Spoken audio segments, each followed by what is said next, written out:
Welcome to the John Carter Stories. The November rain hammered against the windows of the downtown gym as Marcus Bennett wrapped his hands, preparing for his evening training session.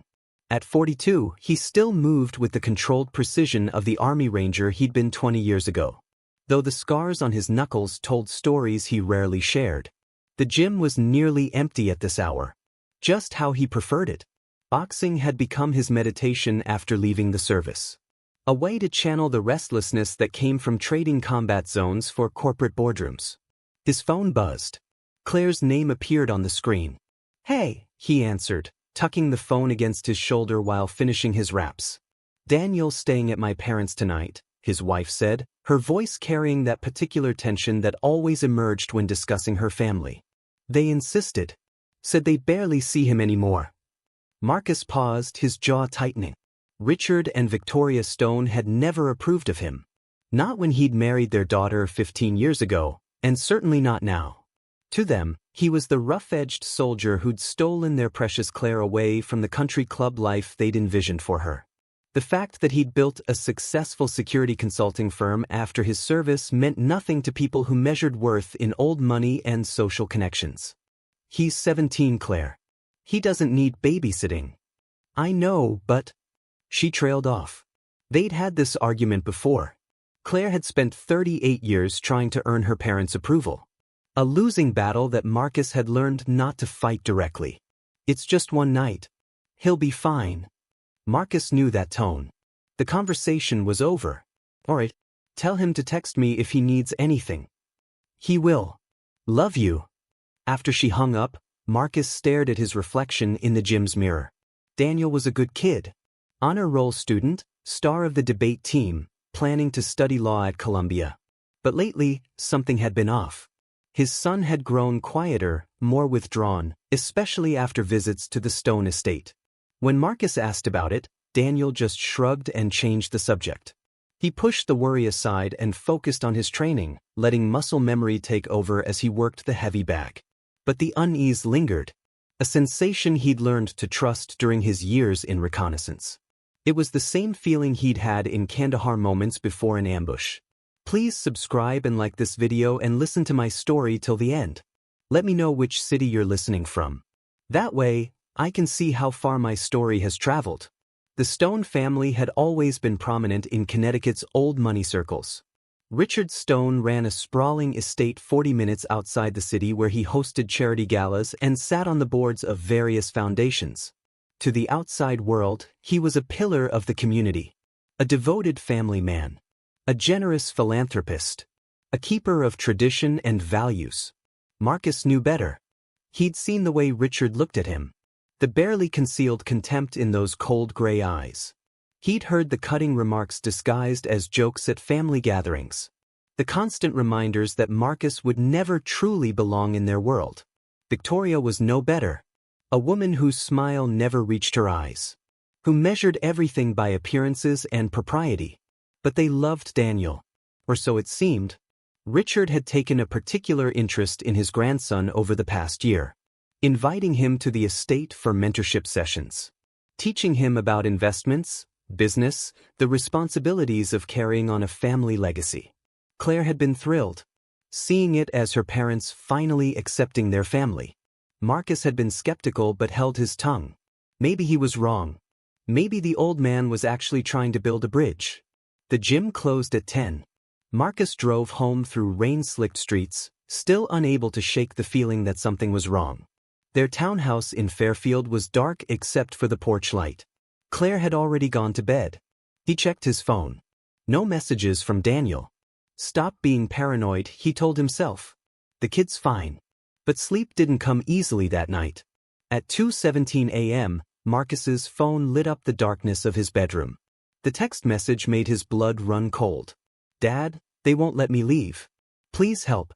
He was out of bed before the screen went dark, pulling on clothes with the efficiency of someone who'd responded to midnight alerts in war zones. Claire stirred, confused. "What's wrong?" "Daniel." He showed her the message, watching the color drain from her face. "I'm going to get him. I'm coming with you." "No." His voice was harder than he intended. "Stay here. If I'm not back in an hour, Call Thomas Green. Thomas was his former squad leader, now a lawyer who specialized in cases Marcus preferred not to think about. The drive to the Stone estate felt endless. Marcus pushed his truck faster than he should have, running through scenarios in his mind, each worse than the last. The rain had stopped, leaving the November night cold and clear. The estate's iron gate stood open. Unusual for this hour. Security cameras tracked his approach, but no one emerged to stop him. The main house loomed ahead. A Georgian revival mansion that Richard had inherited from his father. Lights blazed in every window despite the hour. Marcus killed his engine and climbed out, every sense on high alert. The front door opened before he reached it. Richard Stone stood in the doorway, still dressed in his customary blazer and slacks despite the hour. In his right hand he held a leather belt, the buckle catching the light. Marcus's entire body went rigid. His hands clenched into fists. And for a moment, he was back in that village in Afghanistan, staring down at what insurgents had done to a family who'd helped American forces. The same cold fury filled his veins now. "Where is he?" Marcus's voice was deadly quiet. "My grandson is fine," Richard said, his tone infuriatingly calm. "He's simply learning some necessary discipline. Something you've clearly failed to provide." "Move." Marcus took a step forward. "You're on my property, Bennett. I suggest you—" Marcus didn't let him finish. He shouldered past the older man with controlled force. Not enough to injure, but enough to make his point clear. Richard stumbled back, shock registering on his face. No one had ever physically challenged him in his own home. "Daniel." Marcus's voice echoed through the marble foyer. "Where are you?" A muffled sound came from upstairs. Marcus took the stairs 3 at a time, his heart pounding. Behind him, he heard Richard shouting something, but the words didn't register. Every instinct he'd honed in combat was screaming at him to move. To find his son. To end the threat. He found Daniel in what must have been a guest bedroom. Sitting on the edge of the bed. His shirt off. The boy's back was a mess of red welts and darkening bruises. Some fresh. Some older. His face was pale. Streaked with tears he was trying to hide. The room tilted. Marcus had seen terrible things in war. Had witnessed cruelty that still haunted his dreams. But seeing his own son marked like this, it ignited something primal in him. Something that bypassed all rational thought. "Dad, Daniel's voice cracked. Marcus pulled out his phone with shaking hands and took pictures. Evidence. He needed evidence. Then he carefully helped Daniel into his shirt. His jaw clenched so tight his teeth ached. He wanted to rage. To destroy. To make Richard Stone understand pain. Instead, he dialed 911. What Marcus discovered next would shatter everything he thought he knew about the Stone family. And it would spark a war that would consume them all. The truth was darker than he could have imagined. "Stay with me." "What are you doing?" Richard appeared in the doorway. Victoria beside him now, her face a mask of indignation. "You have no right to—" "My son has been assaulted," Marcus said into the phone, his eyes never leaving Richard's. "I need police and an ambulance at the Stone estate. Immediately." He gave the address, his voice steady despite the fury coursing through him. "This is a family matter," Richard hissed. The boy was being corrected for his behavior. His behavior? Marcus's control finally cracked. What behavior justifies beating a 17-year-old with a belt? "He was caught with another boy," Victoria said, her voice dripping with disgust. "Doing things that are sinful. Unnatural. We were saving him from a life of—" The world seemed to slow down. Marcus looked at his son. Saw the shame and fear in Daniel's eyes. And understood. This wasn't about discipline. This was about who Daniel was. Who he loved. The Stones had discovered their grandson was gay and had decided to literally beat it out of him. The rage that filled Marcus in that moment was unlike anything he'd felt before. But years of military discipline, of learning to control his impulses in life-or-death situations, kept him from doing what every fiber of his being screamed for him to do. "Get in the truck, Dan," he said quietly. Daniel moved quickly, desperate to escape. As Marcus turned to follow, Richard grabbed his arm. You're making a mistake. Do you know who I am? What I can do to you?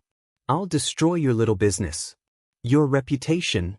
Marcus looked down at the hand on his arm, then back up at Richard's face. The older man actually flinched at whatever he saw there. Take your hand off me, Marcus said, his voice barely above a whisper. Or I will break it.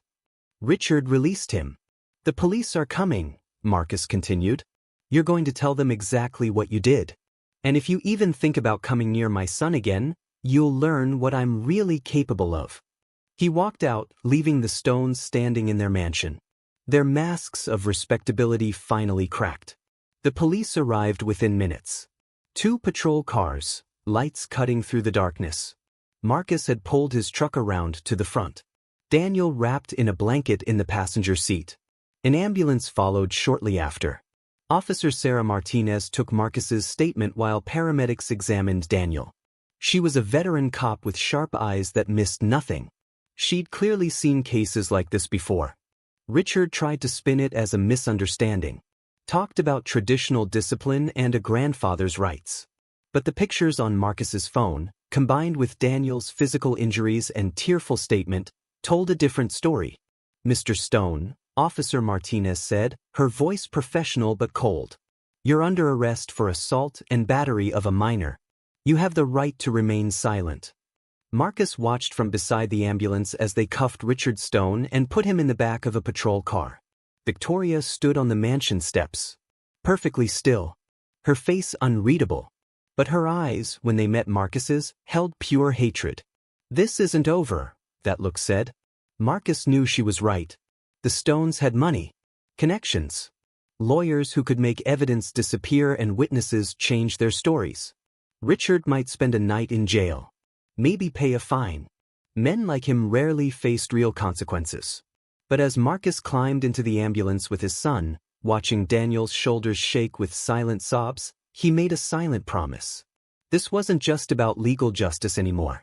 The Stones had hurt his child, had tried to break him for being who he was. And Marcus Bennett was going to make sure they paid for that. In ways the law never could. The war had taught him patience, strategy, how to dismantle an enemy piece by piece. He'd fought insurgents who hid behind civilians and rules of engagement. The Stones hid behind money and social standing. But everyone had weaknesses. Everyone could be broken. He just needed to find out how. The hospital processed Daniel quickly once they understood the situation. A doctor documented his injuries with clinical precision. 17 separate welts. 3 deeper lacerations. Extensive bruising across his back, shoulders, and upper arms. Signs of previous trauma that had partially healed. This had been going on for weeks. How long? Marcus asked quietly, sitting beside Daniel's bed once they were alone. 2 months. Daniel's voice was hollow. Since they found out about Alex. Alex Chen was Daniel's best friend since middle school. Marcus had always known there was something deeper there. Had seen the way his son looked at the other boy. He'd been waiting for Daniel to tell him when he was ready. Alex's parents are cool with it, Daniel continued, not meeting his father's eyes. But Grandpa found some texts on my phone during one of those mentorship dinners. He said I was sick. That I was going to hell unless they fixed me. His voice cracked. They said if I told anyone, they'd make sure you lost your business. That they'd prove you were an unfit father. That they'd take me away from you and Mom permanently. Marcus's hands clenched on the bed's metal railing. Why didn't you tell me? Because I believed them. Tears streamed down Daniel's face. Grandpa knows judges, lawyers, senators. He said he could make it look like you were abusive. That Mom was incompetent. He had files, dead, photos of our house. Your work. Everything. He said one phone call and child services would take me. And I'd spend the rest of my time in a conversion facility until I was fixed. The manipulation was sophisticated, Marcus realized. Richard had isolated Daniel with fear. Had made him believe that seeking help would only make things worse. Classic tactics. The kind used by everyone from cult leaders to terrorists. Target the vulnerable. Exploit their fears. Make them dependent on you for relief from the very pain you're causing. Listen to me, Marcus said, forcing Daniel to look at him. No one is taking you anywhere. Your grandparents lied to you. Those threats were meant to control you, to keep you scared and silent. But you're safe now. I promise you that. Daniel nodded, but Marcus could see the doubt lingering. The damage went deeper than physical scars. Claire arrived 20 minutes later, her face pale with shock and fury. She'd always defended her parents, made excuses for their coldness and cruelty. But seeing her son's injuries shattered whatever illusions she'd been clinging to. She held Daniel while he cried, her own tears falling silently. Later, in the hospital hallway, she turned to Marcus. I'm so sorry. I should have seen it. I should have protected him. We both should have, Marcus said. But we will now. Whatever it takes. She nodded, then asked the question he'd been expecting. What happens next? The police arrested Richard. They'll charge him.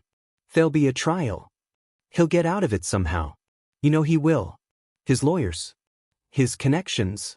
Probably, Marcus admitted. Men like your father rarely face real consequences from the system. Claire studied his face. He saw understanding dawn in her eyes. She knew him well enough to recognize the look he wore now. She'd seen it once before, when a business partner had tried to defraud their company. Stealing money meant for veteran support programs. That man had ended up bankrupt and blacklisted from every major contract in 3 states. What are you planning? She asked quietly. I'm going to make sure they can never hurt him again. Or anyone else's child. Marcus. I won't do anything illegal, he said. Though they both knew that was careful phrasing. Not illegal didn't mean not ruthless. But I'm going to dismantle everything your father has built. His reputation. His business connections. His social standing. All of it. Because men like him don't fear jail time or fines. They fear exposure. They fear becoming nothing in the eyes of the people they've spent their lives trying to impress.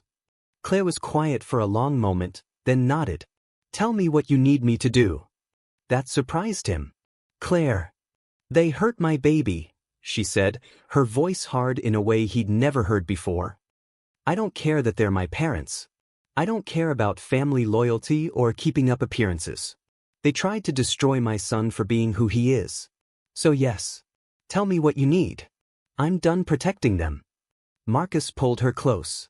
And for the first time since receiving Daniel's text, he allowed himself to feel something other than fury. Relief. Grief for what his son had endured. But also, underneath it all, a cold determination. The Stones had made a critical mistake. They'd assumed Marcus Bennett was just some rough-edged soldier who'd gotten lucky in business. They'd underestimated him. Dismissed him as beneath their concern. But Marcus had spent 20 years studying human nature. Learning how to identify weaknesses and exploit them. He'd built a successful security consulting firm by understanding how people and systems could be compromised. Now, he was going to use every skill he'd ever learned to teach Richard and Victoria Stone what it meant to target his family. Marcus was about to discover that the Stone family's cruelty ran far deeper than he'd imagined. What he uncovered would not only destroy them, it would save children he'd never even met. The investigation was just beginning. The first step was gathering intelligence. Marcus needed to understand his enemy completely before making his move. That's where Thomas Green came in. Thomas arrived at the hospital an hour before dawn, looking like he'd rolled out of bed and into the nearest suit. They'd served together in Iraq. Had saved each other's lives more than once. After leaving the service, Thomas had gotten his law degree and specialized in criminal defense. Though he often joked that his real specialty was navigating the gray areas of the legal system. Jesus, Marcus, Thomas said after hearing the full story. They really did a number on him. Can they prosecute? They could try. Assault on a minor. Child abuse charges. But Richard Stone has William Blackwood representing him. Marcus recognized the name. Blackwood was one of the most expensive defense attorneys on the East Coast. Known for getting wealthy clients out of seemingly impossible situations. So he'll walk. Not walk exactly, but he'll plead down. Probably to misdemeanor assault. Community service. Anger management classes. A fine that won't even dent his bank account. The charges might get sealed because Daniel's a minor. In 6 months, it'll be like it never happened. And Daniel? The system will offer counseling, maybe mandate supervised visits. But force them to admit their grandson is gay and they tried to beat it out of him in court? For public record. Thomas shook his head. Blackwood will negotiate that away. Probably frame it as a discipline issue that got out of hand. No mention of the real motive. The Stones protect their image. Daniel gets labeled a troubled teen. And everyone moves on. Marcus had expected as much, but hearing it confirmed made his jaw clench.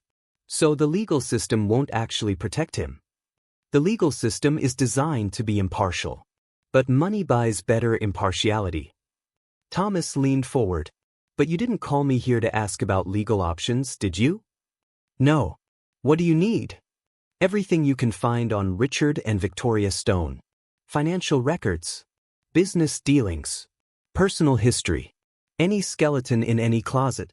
I want to know what they've done. Who they've hurt. And what they're most afraid of losing. Thomas was quiet for a moment. You know I have to advise against anything illegal. I know. And you know that some of what you're asking for could cross lines. I know that too. Thomas nodded slowly. But if this goes sideways, I was never involved. Clear? Crystal. They shook hands and Thomas left. Marcus sat in the waiting room, watching the sun rise through the hospital windows, and began planning. The Stones had hurt his son in the worst possible way. Not just physically, but by trying to destroy his sense of self. They'd used fear and manipulation to make Daniel believe he was wrong. Broken. Something that needed to be fixed. That kind of psychological damage could take years to heal. If it ever did. But Marcus was going to make sure Daniel saw his tormentors fall. Not through distant legal proceedings that could be buried and forgotten.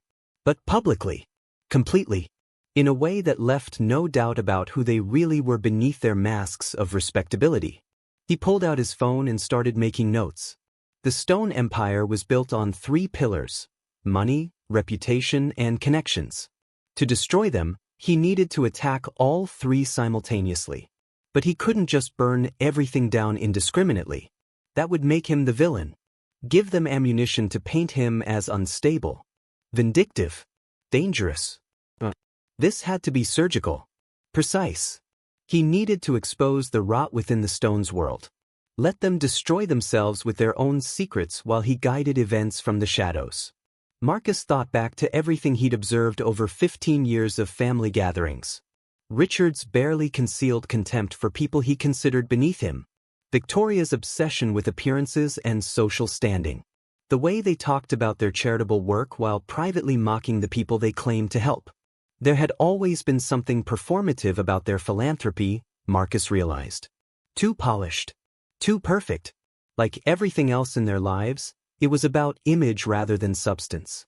He opened his laptop and started searching. The Stone Foundation. Richard's primary charitable organization. It claimed to support various causes: children's education, veteran services, community development. But Marcus had learned in the army that when something looked too good to be true, it usually was. He dug deeper, following money trails and board connections. The foundation's tax filings were public record, and while they showed impressive donation amounts, the actual distribution of funds was murky. Administrative costs seemed unusually high. Several of the organizations receiving donations were themselves run by Stone family friends. Interesting. Marcus made more notes, cross-referencing names and amounts. A pattern began to emerge. The Stone Foundation wasn't just about charity. It was a social engineering tool, a way to maintain influence and curry favor with the right people. Donations went to organizations that could provide value back to the Stones, either through business connections or political influence. It wasn't illegal necessarily, but it was deeply cynical. Using charity as a transactional tool rather than genuine philanthropy. And if Marcus could expose that, could show the community exactly how the Stones manipulated their generosity for personal gain, it would crack the foundation of their social standing. But that alone wouldn't be enough. He needed more. Something that would hit harder. Cut deeper. His phone buzzed. A text from Thomas. Found something. Call me. Marcus stepped outside the hospital and dialed. Thomas answered immediately. Tell me you're sitting down. I'm standing in a parking lot. What did you find? Richard Stone served on the board of 3 private schools over the past decade. 2 of them had to quietly settle sexual harassment complaints from female students. One also had allegations of conversion therapy practices for LGBTQ students. Marcus's blood went cold. He knew. More than knew. I found sealed court records, took some creative research, that show he actively blocked investigations into both situations. Pressured victims' families to stay quiet. Threatened to destroy their reputations if they went public. One family did anyway. And suddenly the father lost his business. The mother lost her teaching position. Can you prove the connection? With the right resources and a few well-placed subpoenas? Maybe. But Marcus, this is dangerous territory. These are powerful people protecting powerful people. If you start pulling on this thread, they'll fight back hard. Marcus thought of Daniel lying in a hospital bed with welts across his back. He thought of how many other children might have suffered because Richard Stone valued his reputation and connections over their safety. Send me everything you've got, he said. I'll take it from here. Marcus. I know the risks. Send it. After hanging up, Marcus stood in the cold November morning and felt the pieces of his plan begin to click into place. He wouldn't just expose the Stones' cruelty to their own grandson. He'd reveal a pattern of behavior, a history of protecting abusers and silencing victims. He'd show that what happened to Daniel wasn't an isolated incident born of religious conviction or concern for a grandchild's well-being. It was part of who Richard and Victoria Stone fundamentally were. And he was going to make sure everyone knew it. Over the next week, Marcus moved with purpose. Daniel was released from the hospital and came home to rest. Surrounded by support, Claire took leave from her job to be with him. Alex visited daily. And seeing the 2 boys together, Daniel finally able to be himself without fear, reinforced Marcus's resolve. Meanwhile, Marcus pulled in favors and resources. He hired Nina Park, a private investigator who specialized in financial forensics. Nina was a former IRS agent who'd gone private after getting frustrated with bureaucratic limitations. She was expensive but thorough. The Stone Foundation is a mess, she reported 3 days into her investigation. On paper, everything looks legitimate. But when you track where the money actually goes, it's a shell game. They claim to donate $1 million to veteran services. But it goes through 3 intermediary organizations first, each taking administrative cuts.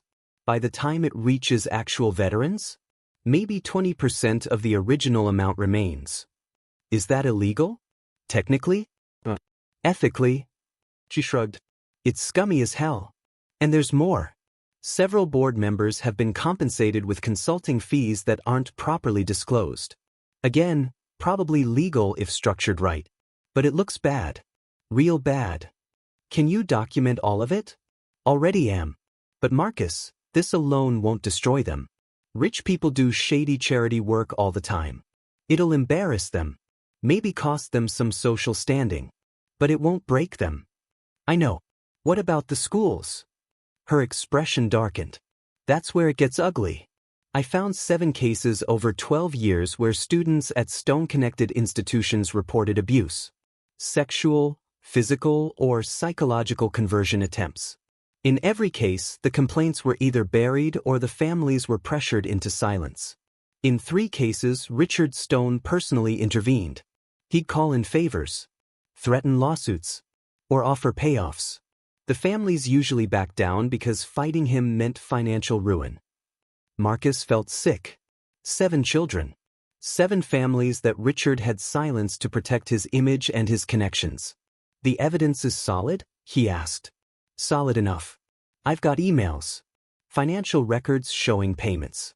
Testimony from 2 families willing to come forward now if they have protection. But Marcus, prosecuting this would be nearly impossible. Most of the statutes of limitations have passed. And Stone has enough lawyers to tie this up for years. I'm not looking to prosecute. She studied him carefully. What are you looking to do? I'm going to let everyone know who Richard Stone really is. No lawyers. No courtroom tricks. No sealed records. Just the truth. Laid out where everyone can see it. That's going to make you a target. I'm already a target. The Stones just haven't started shooting yet. What Marcus was about to do would shake Connecticut's elite to their core. The preliminary hearing was just the beginning. And when the truth finally came out, the Stones would wish Marcus had just called the police. The preliminary hearing for Richard's assault charges was scheduled for the following week. As Thomas had predicted, William Blackwood had already begun negotiations for a plea deal. Misdemeanor assault. Anger management classes. Probation. No mention of the real motive. No public examination of what he'd actually done. Marcus attended the hearing with Claire and Daniel. Richard sat at the defense table, looking every inch the respectable grandfather, wearing a somber suit and an expression of appropriate concern. Victoria sat in the gallery behind him, her face composed, giving nothing away. When her eyes met Marcus's, he saw no remorse. Only cold calculation and barely disguised contempt. The hearing lasted 20 minutes. The prosecutor, a young woman named Jennifer Walsh, presented the basics of the case. Blackwood countered with character witnesses. Community leaders who spoke of Richard's dedication to charity and family. The judge, an older man who clearly knew the Stones socially, looked uncomfortable having to preside over this at all. In the end, the plea deal was accepted. Richard would plead guilty to simple assault. Attend anger management classes. Complete 100 hours of community service. Pay a fine. The charges would be expunged from his record after 2 years of good behavior. No mention of why he'd beaten his grandson. No acknowledgement of conversion therapy or hate crime implications. Just a brief, sanitized description of excessive discipline. Daniel sat between Marcus and Claire, his face pale. Marcus reached over and squeezed his hand. "This isn't over," he whispered. "I promise you that." Outside the courthouse, Richard held a brief press conference. His lawyer had clearly coached him well. "I deeply regret that a private family matter has become public," Richard said, his voice carrying just the right note of gravitas. "I love my grandson very much. And I acknowledge that my actions, though well-intentioned, were inappropriate. I accept the court's decision and look forward to reconciling with my family." The gathered reporters ate it up. A few asked about the nature of the discipline, but Blackwood smoothly redirected, emphasizing privacy concerns and family healing. Within 24 hours, the story would be buried beneath other news, forgotten by everyone except those directly involved. Marcus watched from across the street, his expression unreadable. Richard glanced his way once, a small smile playing at his lips. He thought he'd won. But the real war was just beginning, and Richard had no idea what was coming. That evening, Marcus sat in his home office and reviewed everything Nina had compiled. Financial irregularities in the Stone Foundation. Board connections to schools with abuse cover-up histories. Testimony from families Richard had silenced. Email correspondence showing his direct involvement in burying complaints. It was damning material, but how to use it effectively? If he just leaked it to the press, the Stones would circle the wagons. Hire crisis management. Spin the narrative. They'd portray themselves as victims of a vindictive son-in-law. Use their connections to discredit sources. Bury the story beneath legal threats and counter-accusations. Marcus needed something more sophisticated. He needed to create a situation where the Stones' own actions would expose them, where their attempts to defend themselves would only make things worse. He thought back to his military training. When facing a fortified position, you didn't assault it directly. You created multiple pressure points, forced the enemy to spread their defenses thin, then exploited the gaps. Marcus pulled up a list of the Stone Foundation's major donors and board members. These were the people who gave Richard his social power, who enabled his influence. If Marcus could make them question their association with the Stones, could plant seeds of doubt about where their donations were really going and who they were really supporting, the foundation would begin to crumble from within. He started drafting emails, carefully worded inquiries sent from anonymous addresses. Questions about the foundation's financial practices.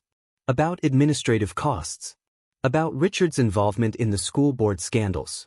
Each email included just enough verifiable information to prompt concern, but not so much as to make the source obvious. Within days, board members began asking questions. Foundation meetings grew tense. Donors started requesting detailed financial breakdowns. Meanwhile, Marcus reached out to Sarah Martinez, the police officer who'd arrested Richard. Over coffee at a quiet diner, he showed her what he'd uncovered about the school abuse cover-ups. "This is way above my pay grade," Sarah said, scanning the documents. "But I know someone who might be interested. Amanda Rivers at the State Attorney General's office. She's been building a task force on institutional child abuse cover-ups. Would she talk to me? Probably. Especially if you come bearing this kind of evidence." Sarah looked at him carefully. "But be straight with me, Marcus. What's your endgame here?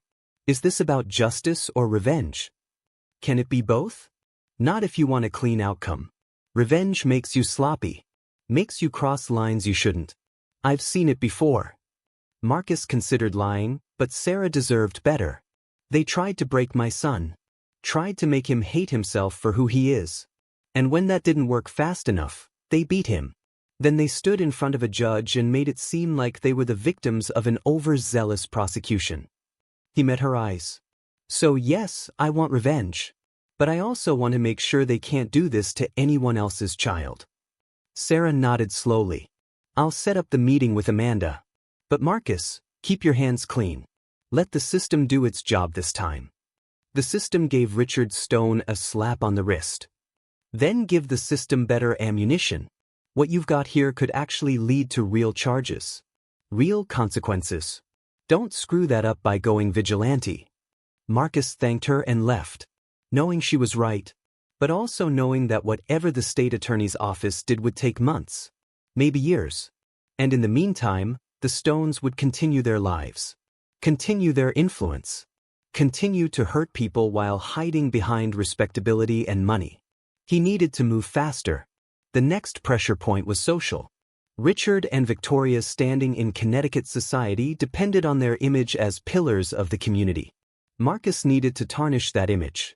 Make association with them toxic. He reached out to David Shaw, an old friend from the service who now worked in public relations. David had a talent for understanding how information spread through social networks, both online and offline. "You want to wage a whisper campaign," David said after hearing Marcus's plan. "Make people question the Stones without directly attacking them." "Exactly. It's doable. But it requires patience. You plant seeds. Let them germinate naturally. Push too hard and it backfires. Makes you look like the aggressor." Over the next 2 weeks, carefully crafted questions began appearing on social media and at social gatherings. Anonymous posts on community forums asking about the Stone Foundation's finances. Casual mentions at country club events about Richard's involvement with schools that had later faced abuse scandals. Nothing directly accusatory. Just innocent-seeming inquiries that planted doubt. The effect was subtle but cumulative. People started talking. Donors started asking harder questions. Board members began distancing themselves from controversial decisions, claiming they'd been unaware of certain practices. Richard tried to maintain control through his usual methods. Private calls to key allies. Assurances that everything was being handled. Suggestions that this was all a misunderstanding being blown out of proportion by troublemakers. But behind closed doors the phones stopped ringing. A number of donors, embarrassed and anxious after private inquiries, asked for full audits. 2 major corporate sponsors froze payments pending review. Board members who'd once nodded politely at Richard's pronouncements began asking awkward, specific questions in public meetings, questions that demanded documents, bank statements, and signed receipts. When the first subpoena arrived at Stone Foundation headquarters, Richard's composure cracked for the slimmest of moments. William Blackwood took the documents, read them, then smiled politely. "We'll respond," he told reporters. But Blackwood's smile didn't reach his eyes. The language of those subpoenas was surgical. They came from the Attorney General's office, Amanda Rivers' task force, and included the years Richard had counted on being protected by statute and silence.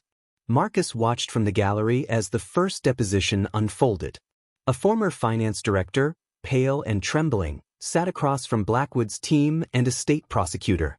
Nina's footprint was everywhere: email chains she'd recovered, transfer memos, invoices for shell vendors that paid consultants on paper and Richard's friends in practice. The director answered slowly at first, then with increasing clarity. "I was told to categorize it as administrative costs," she said. "We were told," her voice broke, "we were told not to worry about it." Families began to come forward.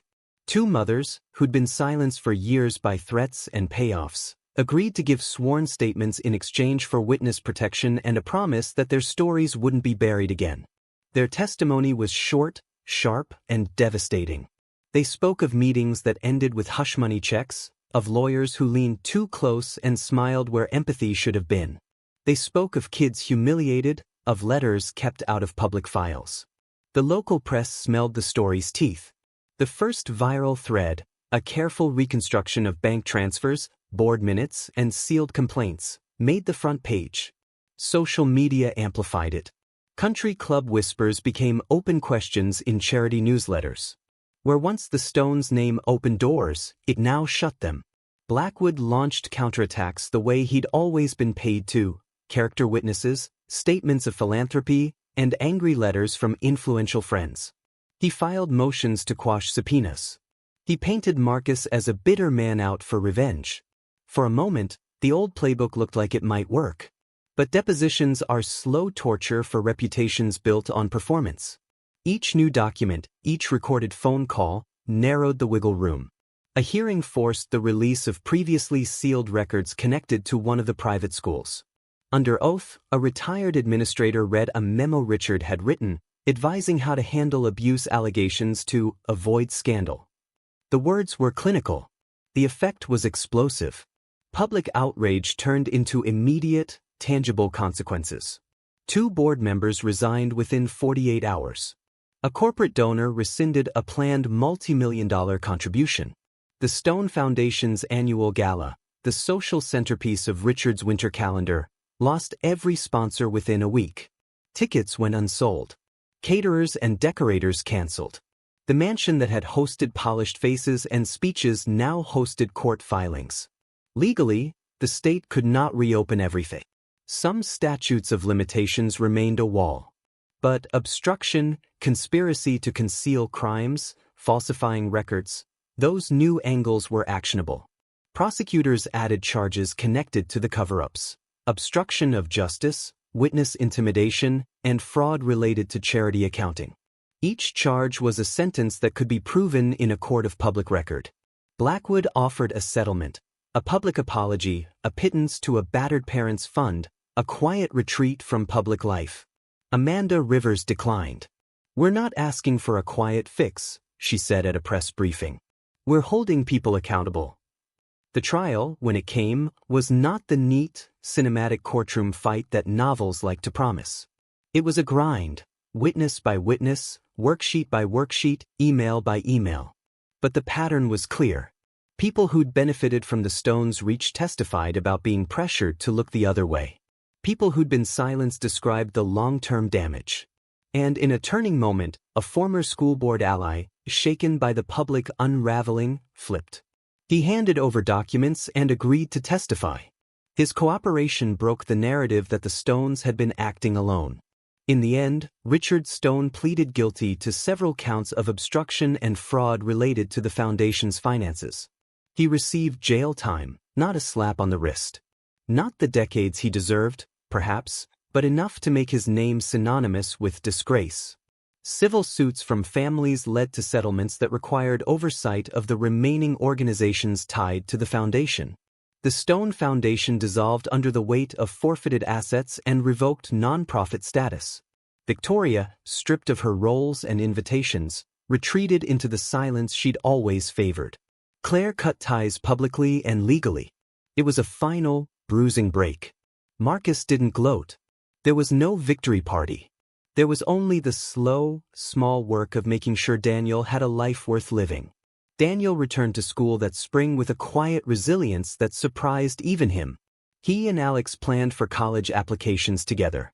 There were scars, some visible, others that would take longer to heal, but there were also moments of ordinary teenage joy, a movie night, a debate club victory, a late-night pizza run when the weight of everything felt suddenly lighter. Marcus did not walk away untouched. He carried the anger with him for a long time, but he channeled it. He closed a few doors in his business that had been vulnerable to influence. He used the story and the evidence to testify before a legislative committee on nonprofit oversight. He helped set up a small fund, staffed by people who'd been through what Daniel had, to support families who wanted to speak up, legal aid, counseling, protection if needed. Oddly, about the rain that had been falling the night he got the text. Once, soon after everything had started to settle, Daniel sent Marcus a message late at night. It was 3 words, "Dad, I'm okay." Marcus texted back without thinking, "Come home." The reply was immediate, "On my way." Outside, the town's lights blurred behind the windshield. The gym's bag swung once as Marcus hit it, then again, steady and controlled. He lowered his hands, and for the first time in months, he let himself breathe. Not because the world was perfect. Not because every wrong had been fully punished. But because, in the small human equation that mattered most, his son would not be forced to say, "They won't let me leave ever again."